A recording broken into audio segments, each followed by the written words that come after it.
I can tell you something that this information could be extremely valuable, even if you have perfect credit, and especially if you don't. And so we're going to talk about 7 things that you should know about opening any credit or card account. And I want to hop right on into it because credit, it's power. But if you don't know about it, it could literally be a disaster. And so I want to help you out because I know what it is to have excellent credit. And I do know what it is when you've had some mistakes on your credit as well. And so the first thing I want to talk to you about when you open any credit card account, the first number you should always be looking at is your interest rate. I know this is like people say this is the given, right? And because let me tell you something, there's some people who get a lot of credit card offers, and just because you could don't mean you should open up a credit card account. So your interest rate is super important. There are times when they would say 0% interest, but you want to pay very close attention to that because sometimes that 0% interest, meaning they're going to give you access to an unsecured loan with the credit, meaning because it's not backing with any collateral, your homes or whatever, meaning that if you don't pay, all they can do is add it to your credit report. So what you want to know is that even if you have excellent credit and they're giving you 0%, be sure that, how long is that for? And when you start looking at those rates, you'll see sometimes maybe between 9.5% or 10%, all the way up to 20+%. Do you know what that means? That means for every $1,000 that you spend on that credit card, that if it's 10% interest rate, that is $100 on top of that. So if you borrow or you swipe $1,000, they're going to add $100 on top of that if it's a 10% interest rate. But if the interest rate is 20%, which we've seen some as high as even 29%, that's almost 3 times. 20% means for every $1,000, that's $200. So if you swipe the card for $1,000, that means that they are going to now bill you for $1,200.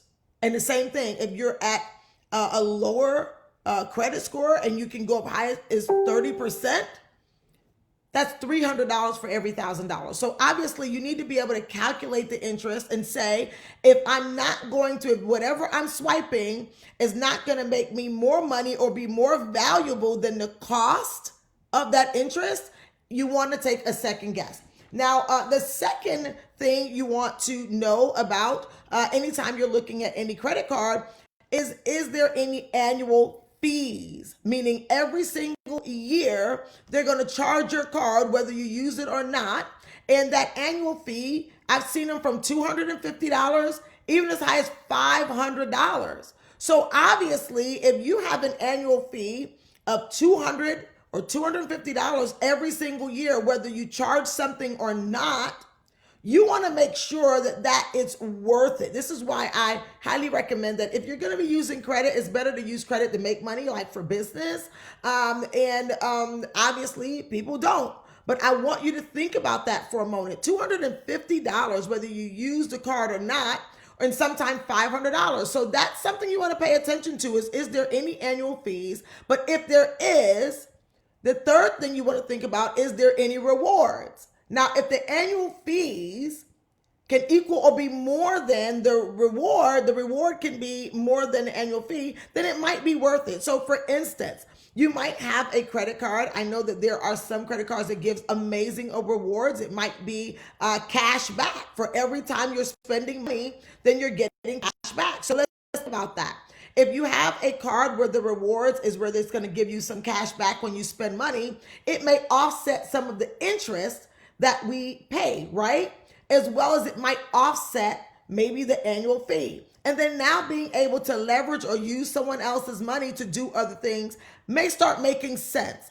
And I'm going to tell you, by the time I'm done with this video, many of the things that I may say, you know what? I don't even need to have a credit card because it's not making sense for me. So you want to think about that, right?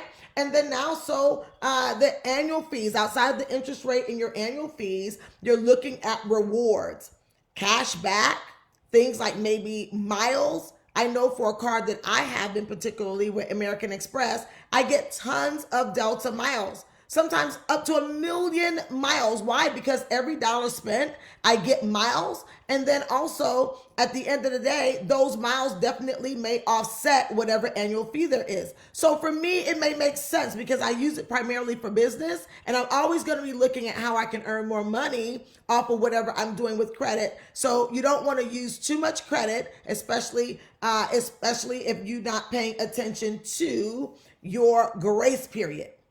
Your grace period. That means that once you swipe the card, it's about how long do you have before you pay back, before they start charging interest. Well, 25 to 30 days is pretty good.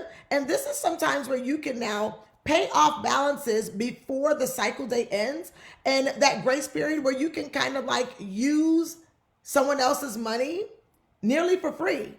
So, but you want to know what that grace period is, because if you don't know what a grace period is, more than likely you're going to run into the next thing you need to be looking at, which is your cycle date. Now, the cycle date is not your due date, and we'll talk about that in a minute, but your cycle date may or may not be the same as your due date. But on your credit card statement, the cycle date is even more important, in my opinion, than your due date. Why would it be more important? Well, because the cycle date is the date where they end the cycle, meaning whatever the balance is at the time at the end of the cycle, that's what they're going to report on your credit. So the credit bureaus are going to get that report that you are at this amount. So if at your cycle date, your balance is higher than 30% of your spending limit, it's going to affect your credit in a bad way. Well, that's why you want to pay your bill before your cycle date, so that if you can pay it down or even nearly off, even just a little bit, maybe under 10%, then now you're going to get some really good kudos on your credit report for paying and having only a small balance. So if you know how to use credit properly, it can actually be extremely powerful for you. But if you don't, it can be extremely detrimental. So now outside of the cycle date, you're looking at your due date. Your due date. Now, this is the date that they say is due.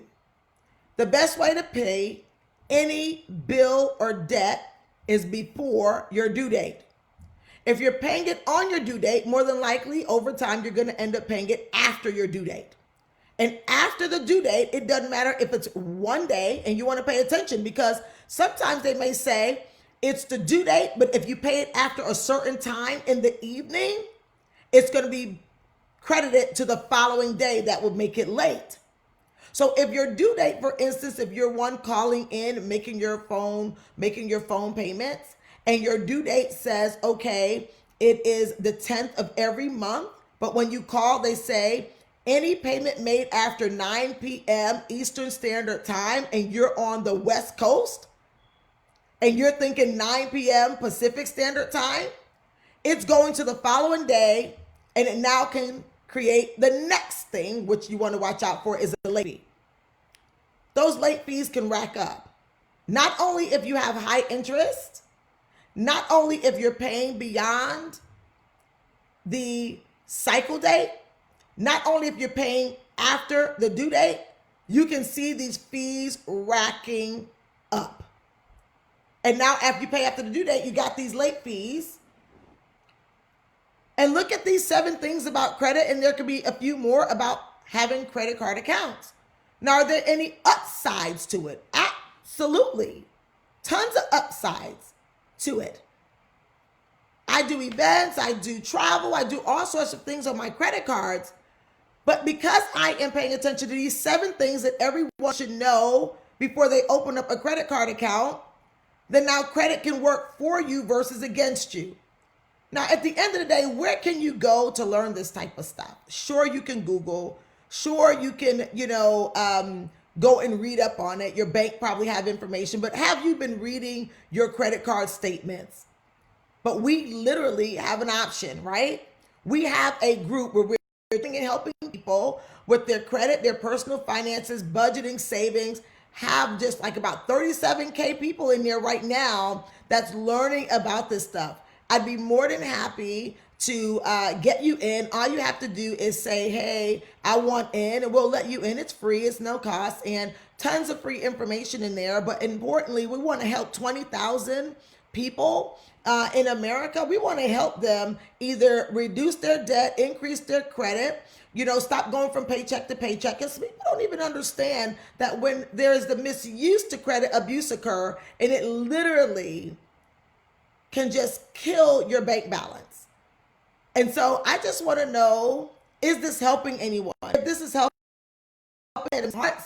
and I'd love for you to like, tag, and share this video for anyone who may be needing some assistance, because you might be listening to this around times when you're getting cash in your hand, and you may be tempted to not pay down your credit card balances so that now you can actually be in a better shape when we come out of tax season. So I encourage you not only to use that tax refund, maybe to put yourself in a better position, if you want to use your credit card to start a business, or you want to use that tax refund to pay down some debt. Those are super smart decisions. And so right now, what I want you to know is that I go ahead and like, tag, and share this. If you think this helped you, it helped somebody else, I don't know. It's just my take. It helped me go from a 580 to a way high 700 plus credit score. It might help you too. Okay. Don't forget, like, tag, and share, and I'll let you in the group if you want me to.